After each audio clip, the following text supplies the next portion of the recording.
Hi guys, how can you create an isolated color effect in Photoshop? First, create a duplicate copy of your image and turn off the original background layer.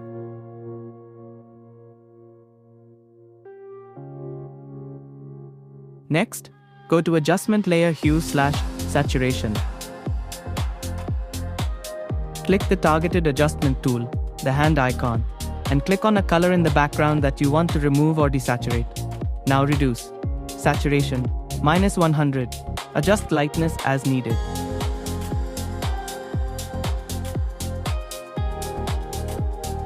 You can repeat the process on other background colors by selecting them with the Targeted Adjustment tool.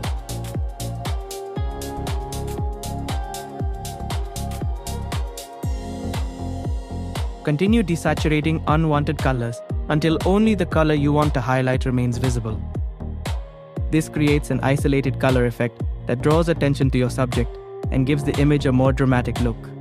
Once you're happy with the result, hold Shift and select all the adjustment layers, drag to the file icon, and to create a group, or simply press Ctrl+G. And that's it. This is before and this is after. This is a quick and easy way to create an isolated color effect in Photoshop.